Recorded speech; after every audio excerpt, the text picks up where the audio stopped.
Hello everyone, welcome to Shah knowledge bank. आज हम लोग इस वीडियो में देखेंगे अबाउट सस्टेनेबल डेवलपमेंट गोल्स।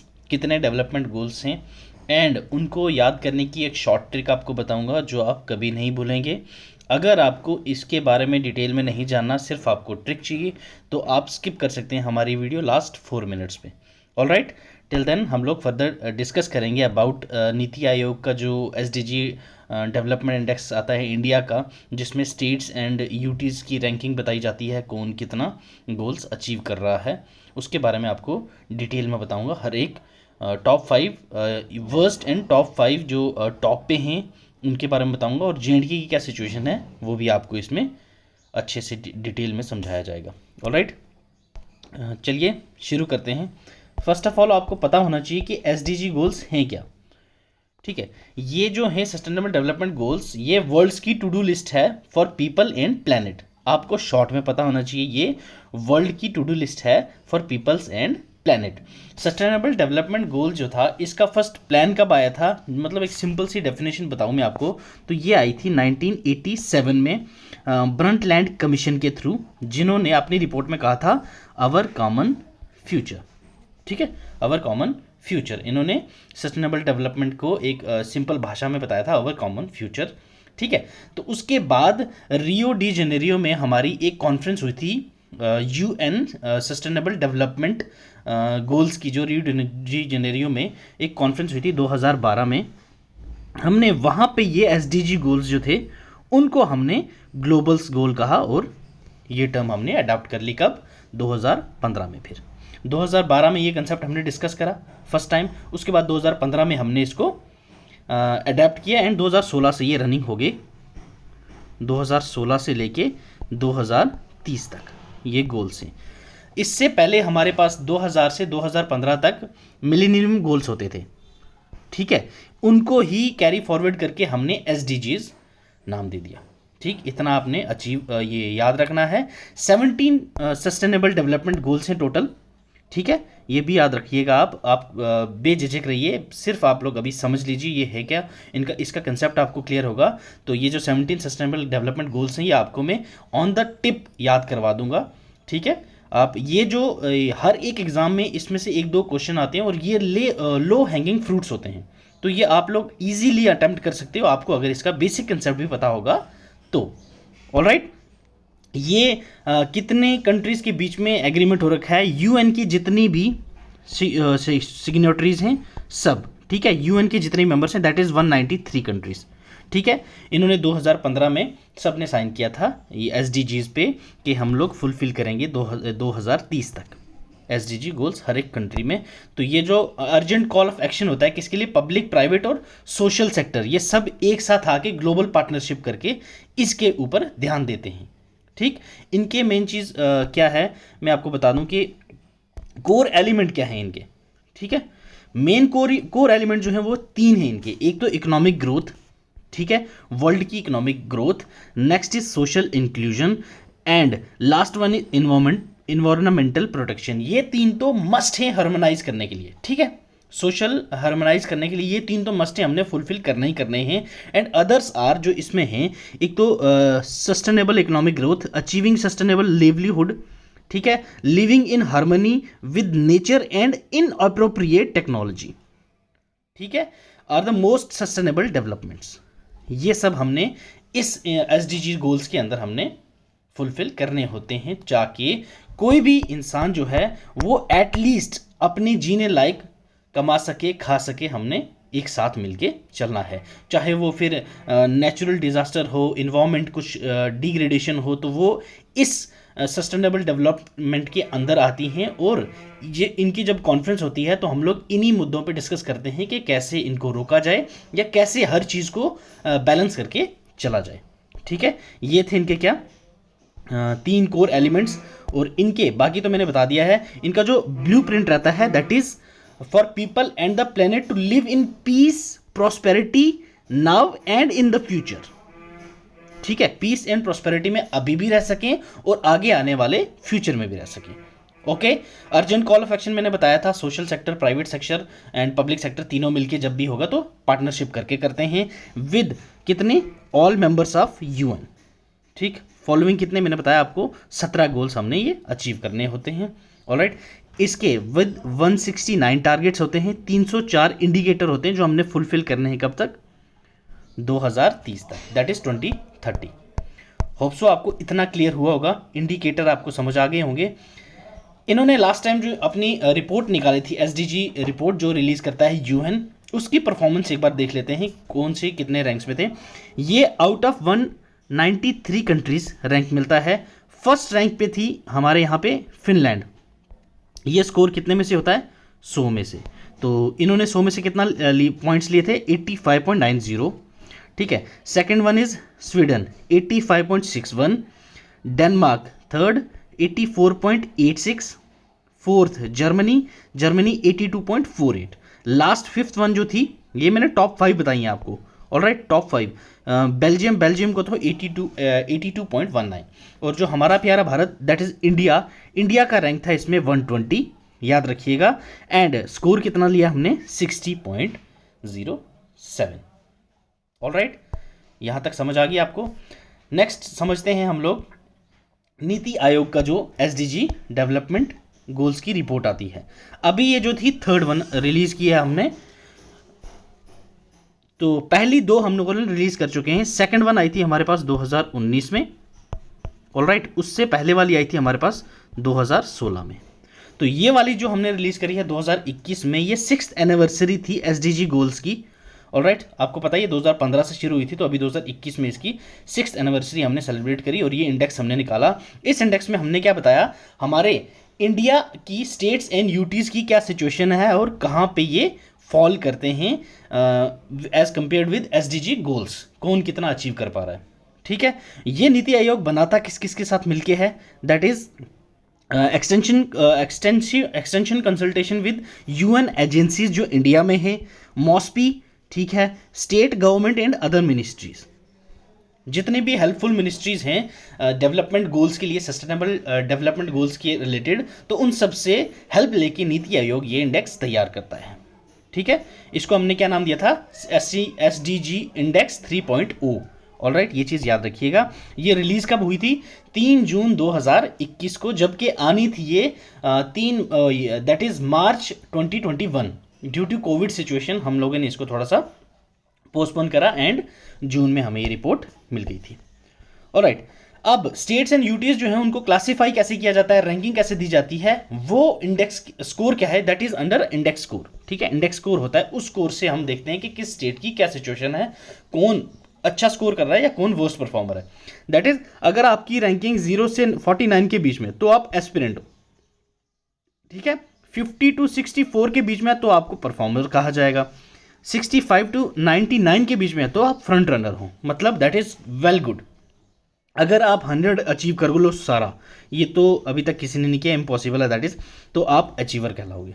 ठीक है, ये 4 कैटेगरी में हम लोग इंडेक्स स्कोर डिवाइड कर रखे हैं, क्लासिफाइड हैं। चलो आप देखते हैं कि top 5 states and bottom 5 states India की क्या रैंक्स थे उनके और क्या सिचुएशन थी उनकी। ठीक है, केरला लास्ट इंडेक्स जो 2.0 था 2019 वाला, उसमें भी ये टॉप पे था और स्टिल इसी टाइम पे भी ये टॉप पे है। बिहार दैट इज 2019 में भी ये वर्स्ट में था और इस साल भी ये वर्स्ट में है, that is with 52 points. Kerala 75 points के साथ टॉप पे था। हिमाचल प्रदेश एंड तमिलनाडु दोनों स्टेट्स ने पाए 74 नंबर और ये सेकंड नंबर पे थे। आंध्र प्रदेश, गोवा, कर्नाटका, उत्तराखंड ये सब भी थे थर्ड नंबर पे with 72 scores. Sikkim on the spot of fourth number with 71 score. ठीक है, महाराष्ट्र 70 स्कोर था इसका और ये फॉल करता है 5th रैंक पे। टॉप 5 स्टेट्स ये थी। हमारी बॉटम वाली देखी जाए तो सबसे वर्स्ट तो मैंने बताई आपको बिहार, उससे ऊपर जाओगे तो झारखंड, इसका स्कोर था 56, आसाम दैट इज 57, ये Arunachal Pradesh, Meghalaya, Rajasthan and UP that is on 60 score था इनका। ये हैं टॉप 4th नंबर पे। ठीक है, 5th नंबर पे है छत्तीसगढ़, नागालैंड एंड ओडिशा, इनको है 61 रैंक। ऑलराइट, समझ आ गया आपको। अब मैं आपको बताता हूँ यूटीज के बारे में। टॉप में यूटीज कौन कौन सी है। टॉप पे आती है चंडीगढ़। ठीक है, फ्रंट रनर वाले स्कोर में है सबसे ज़्यादा। अगर रोल देखा जाए अगर यूटीज एंड स्टेट्स की में, तो चंडीगढ़ ने टॉप पे लिया है, दैट इज इन 97 स्कोर, ठीक है, just 3 points away from achiever. Okay, तो next one is Lakshadweep. Lakshadweep और हिमाचल प्रदेश एंड तमिलनाडु एक ही लाइन पे हैं, सेकंड नंबर पे यहाँ पे भी हैं, और सेकंड नंबर पे स्टेट्स वाले में भी लक्षद्वीप फॉल करता है।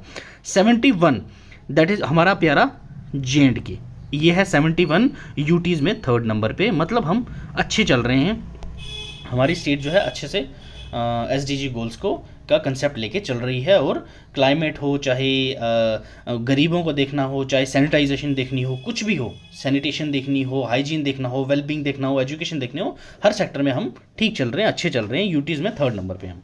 ऑलराइट, फोर्थ नंबर पे है लद्दाख एंड फिफ्थ नंबर पे आता है हमारा दिल्ली। ठीक है, ये थे रैंकिंग्स। आप लोग ये PDF डाउनलोड कर लेना, फिर वहाँ से आप देखते रहना। मैं PDF में सभी स्टेट्स और यूटीज़ का रैंकिंग डाल दूंगा, आप अपनी अपनी स्टेट्स के और यूटीज़ के रैंकिंग देख सकते हैं। अगर आप हमारी वीडियोस देख रहे हैं तो आप बताइए आप कौन सी स्टेट से हैं और आपकी स्टेट में क्या रैंक आया, और आपकी स्टेट किस ये स्कोर वाली क्लासिफिकेशन में फॉल करता है, एस्पिरेंट, परफॉर्मर, फ्रंट रनर या अचीवर में। ऑलराइट, तो ये था SDG इंडेक्स इंडिया का जो 3.0 था। नीति आयोग रिलीज़ करता है इसको, ये चीज़ याद रखिएगा आप।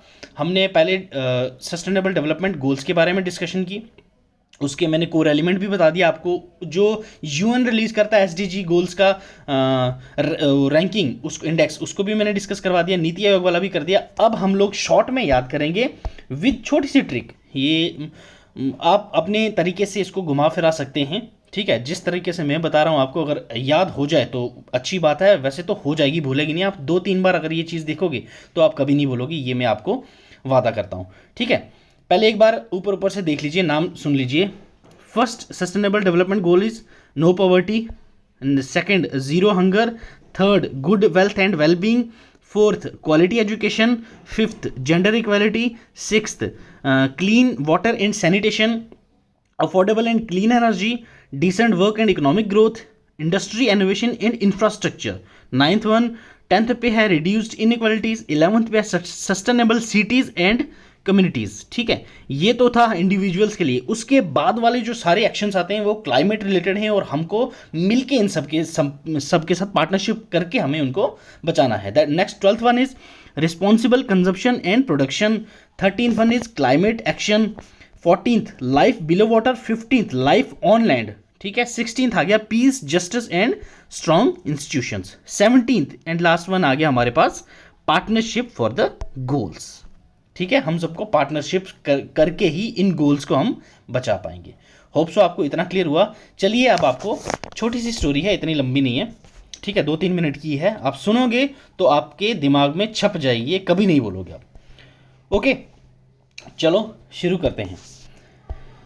फर्स्ट वन क्या है हमारे पास? नो पॉवर्टी, ठीक है। अगर गरीबी नहीं होगी, ठीक है, हमारे देश में मान लो अगर गरीबी नहीं होगी तो भूख नहीं होगी, जीरो हंगर होगा। ऑलराइट, अगर हंगर नहीं है, पेट सबका भरा हुआ, तो वो क्या होंगे? हेल्दी एंड वेलबींग होंगे। ऑलराइट, फर्स्ट ऑफ ऑल क्या हमने देखा कि हमारे देश में क्या है? गरीबी नहीं है। अगर गरीबी नहीं है तो मतलब खाना सबको मिल रहा है, जीरो हंगर, दोनों गोल्स हमने अचीव कर लिए। जीरो हंगर होगा तो हमारे पास क्या होगा? जब पेट तो सबका भरा है, जीरो हंगर है, that is good health and wellbeing, मतलब सब स्वास्थ्य हैं, ठीक है। अगर तुम स्वास्थ्य नहीं रहोगे तो तुम्हारी पढ़ाई अच्छी नहीं होगी। तो यहाँ पे क्या है? सब स्वास्थ्य हैं। अगर स्वास्थ्य हैं तो आपके पास क्वालिटी एजुकेशन भी है, ठीक है। यहां तक आपने याद कर लिया। अगर आप हमारे देश में गरीबी नहीं है तो भूख खत्म, भूख नहीं है तो सेहत अच्छी, सेहत अच्छी है तो पढ़ाई अच्छी, पढ़ाई अच्छी है तो जो भी एजुकेटेड बंदा होता है वो जेंडर इक्वालिटी पे बिलीव करता है, ठीक है। तो हमारे पास जेंडर इक्वालिटी आ गया। होल इंडिया की बात कर रहा हूं फिलहाल में, ठीक है। जेंडर इक्वालिटी आ गई, जेंडर इक्वालिटी होगी, अब सब कुछ तो हो गया। मेन चीज क्या आ जाती है? Clean water and sanitation. Water हमारे चाहिए होता है साफ पानी के लिए। अगर साफ पानी नहीं होगा हमारे पास तो हम स्वच्छ तो रहेंगे ही नहीं, ये मस्ट आ गया। देन सैनिटेशन, सैनिटेशन मस्ट कहाँ पे होती है? हमारे पास वॉशरूम्स में। तो क्या हमारे पास टॉयलेट्स की नीड आएगी, हम टॉयलेट्स बनाएंगे। टॉयलेट्स बनाएंगे तो टॉयलेट्स के लिए हमें क्या चाहिए होगा? अंधेरे में तो नहीं जाते ना बंदा टॉयलेट में यूज़ करने, तो क्या चाहिए हमें? LED बल्ब चाहिए, लाइट्स चाहिए। तो उसके लिए हमें क्या चाहिए होगा? Affordable and clean energy, that is LED bulb चाहिए। LED बल्ब हम कहाँ से लाएंगे? तो वो हमें उसके लिए काम करना पड़ेगा, that is decent work and economic growth, ठीक है। Decent work and economic growth, आप काम भी कर रहे हो और इकोनॉमिक ग्रोथ भी हो रही है आपकी वजह से, तो अब आपके पास पैसा भी हो गया। तो अब उससे क्या होगा, जब पूरे देश के पास पैसा होगा तो इंडस्ट्रीज, इनोवेशन, इंफ्रास्ट्रक्चर सेटअप होगा। तो बेसिकली आपने देखा होगा जो भी इंडस्ट्रीज बनती हैं वो शहरों में मैक्सिमम नहीं, आजकल क्या है गांव में बनती हैं। तो हमने क्या कर दिया, ये गांव में industries, innovation and infrastructure create कर दिया। अब गांव में जब ये काम सबको मिलेगा, औरतें मर्द जो भी हैं सब काम पे जा रहे हैं, तो वहाँ पे क्या होगा, रिड्यूस हो जाएगी इनइक्वलिटी। ठीक है, गांव में ज़्यादा ये होती हैं इनइक्वालिटीज़ वगैरह हो जाती हैं, तो उसको हम कम कर देंगे। ख़त्म नहीं किया अभी तक हमने, यहाँ गांव में क्या है, कम कर दिया। ये स्टोरी आप याद रखिए। नेक्स्ट क्या होगा, जब हम इनइक्वालिटीज़ खत्म होगी, इंफ्रास्ट्रक्चर होगा, इनोवेशन होगी ये गांव में, तो गांव को हम सिटीज़ की तरह बनाना शुरू कर देंगे, sustainable cities and communities. Alright, अब जब गांव की तरह सिटीज़ बन गई और कम्युनिटीज़ वैसी बन गई हैं, तो हम लोगों को क्या बनना है, एक रिस्पॉन्सिबल सिटीज़न। क्यों, क्या हमें कंजप्शन और प्रोडक्शन अच्छे से करें। प्रोडक्शन एंड कंजप्शन हम अगर सोच समझ के करेंगे तो हम लोग अपने क्लाइमेट का ध्यान रख सकेंगे, दैट इज क्लाइमेट एक्शन। ठीक है, अगर हमने अपने क्लाइमेट का ध्यान अच्छे से रखा तो इसका मतलब क्या, क्लाइमेट ठीक है, सब ऑल ओवर ओके चल रहा है, तो लाइफ बिलो वाटर जो है वो भी अच्छी चलेगी। ठीक है, चाहे वो फिशिंग हो, हम लोग ज़्यादा कचरा नहीं फेंकेंगे। प्लास्टिक पॉलीथीन्स जो आप लोग हर बार न्यूज़ में देखते हो कि इस सी में इतना पाया गया, इस फिश मरी हुई फिश पाई उसमें इतना था, तो ये प्लास्टिक यूज़ ना करें। तो हम लोग क्या है, अपना प्रोडक्शन एंड कंजप्शन अच्छी चल रही होगी तो क्लाइमेट एक्शन अच्छा होगा हमारा। ठीक है, क्लाइमेट के प्रति हमारा अच्छा बिहेव होगा, तो उससे क्या होगा, लाइफ बिलो वाटर बड़ी अच्छी होगी। जब लाइफ बिलो वाटर अच्छी है तो लाइफ ऑन लैंड भी अच्छी होगी। ठीक है, जब हमें कोई दिक्कत ही नहीं है, पीस, जस्टिस और स्ट्रॉन्ग इंस्टीट्यूशंस भी बिल्ड होंगे वहां पे। ठीक है, अब यहाँ पे लाइफ बिलो भी वाटर भी है, लाइफ ऑन लैंड भी अच्छी है, क्लाइमेट एक्शंस भी सब अच्छे चल रहे हैं, सब क्लाइमेट कोई प्रॉब्लम्स नहीं आ रही है हमारे पास। तो क्या है, पीस, जस्टिस और स्ट्रॉन्ग इंस्टीट्यूशंस बिल्ड होंगे हमारे देश में, ताकि हमारा देश आगे बढ़ सके।